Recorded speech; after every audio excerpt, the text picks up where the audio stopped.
ఎందుకంటే మీది అసలు షుగర్ అది వ్యాధే కాదు అంతే. ఇది ఎలా జరుగుతుందంటే, ఇది ఎలా సాధ్యపడుతుందంటే, షుగర్ ట్యాబ్లెట్లు ఎందుకు పారేయచ్చు అంటే, పారేయమని ఎందుకు చెప్తున్నానంటే సింపుల్ లాజిక్ అండి.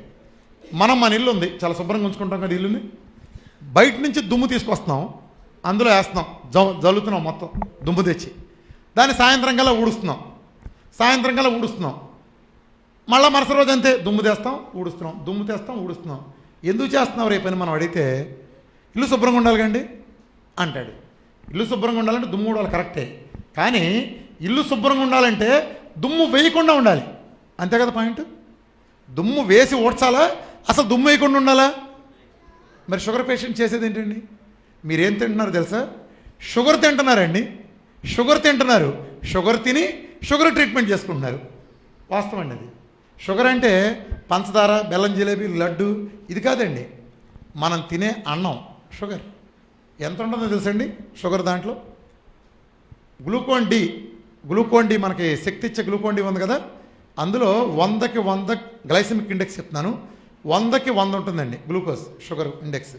మనం తినే తెల్లన్నంలో 100కి 93 ఉంటుందండి, 93 గ్లైసెమిక్ ఇండెక్స్ రైస్కి. అంటే ఏం తింటున్నామండి మనం? అంటే మీరు షుగర్ తిని షుగర్ కంట్రోల్ చేయడం ట్యాబ్లెట్ వేస్తారా? షుగర్ తినే షుగర్ కంట్రోల్ ఎంత హాస్యాస్పదం అండి. అదే చేస్తున్నాం. ఏంటండి తినేది షుగర్ పేషెంట్స్? ఇంత అన్నమా, గోధుమ రవ్వ ఉప్మా, ఇడ్లీ, చపాతి, పూరి, ఏంటండి ఇదంతా? కార్బోహైడ్రేట్ అంటే గ్లూకోజ్ అంటే షుగర్ అండి. మీరు షుగర్ తింటా షుగర్ ట్రీట్మెంట్ చేసుకుంటారండి హాస్యాస్పదంగా. అదే జరుగుతూ వచ్చిందండి. షుగర్ తింటా షుగర్ ట్రీట్మెంట్ ఇవ్వడం, అందుకే తగ్గట్లేదు. ఇంకా దారుణమైన పరిస్థితి ఏంటంటే, షుగర్ పేషెంట్స్కి ఎక్కువ వచ్చినా పర్లేదు, తక్కువ వస్తే పడిపోతారు. తక్కువ అయిందంటే లెవెల్ వాళ్ళకి హైపోగ్లైసెమియా వస్తుంది, చాలా ప్రమాదం, కోమాలోకి వెళ్తారు, చనిపోతారు కూడానండి. ఎందుకు జరుగుతుంది తెలుసండి? అది ఎవరికి సంభవిస్తుందంటే, ఈ మందులు వాడేవాళ్ళు, ఇంజక్షన్ చేసుకునే వాళ్ళకి సంభవిస్తుందండి. ఎందుకు జరుగుతుందంటే, అది మీకు హై పవర్ డోస్ మెడిసిన్స్ తీసుకుంటారు. అసలు ఎంత హాస్యాస్పదం చూడండి. ఆ హై పవర్ డోస్ మెడిసిన్ తట్టుకోవడం కోసం, దాన్ని నిలబెట్టడం కోసం మీరు షుగర్ తింటారండి. మీరు ఎట్లా తింటారు? గంటకి 2 గంటలకు ఒకసారి తింటారు. ఇలా మీటింగ్కి వచ్చి 3 గంటలు కూర్చునే భాగ్యం మీకు లేదండి.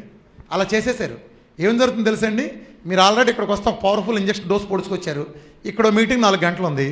ఈ లోపు జరిగితే మీరు ఏదన్నా ఏ బిస్కెట్ తెచ్చుకు మీరు నవలకపోతే మీరు కోమాలోకి వెళ్ళిపోతారు. ఆ ప్రమాదం ఉంది. అందుకని ఆవిడిచ్చిన పవర్ నిలబెట్టడం కోసం మీరు వ్యాధి కారకాన్ని మీరు వేస్తున్నామండి. ఎంత హాస్యాస్పదం అండి. మీరు అంత పవర్ మందు వాడటం ఎందుకు? దాన్ని నిలబెట్టడం కోసం మీరు షుగర్ తింటం ఎందుకండి? సమాజంలో చాలా ఒపీనియన్లు ఉన్నాయండి. పంచదార మాత్రం షుగర్ ఇదని కాదండి. ప్రతి కార్బోహైడ్రేట్ అంటే పిండి పదార్థం మొత్తం షుగరేనండి. మీరు చూసుకోండి, ఇడ్లీ, దోశ, చపాతీ, ఫ్రూటు, మనం తినే ప్రతిదీ కార్బోహైడ్రేట్. ఆహారంలో 3 ఉండాలి: పిండి పదార్థాలు, మాంసకృతులు, కొవ్వు. ఈ సమపాళల్లో ఉండాలి. నిజానికి తీసేసాం, మొత్తం కార్బోహైడ్రేటే. ఫ్యాట్ అంటే గజగజ ఉనికిపోతాం, అంతేనండి.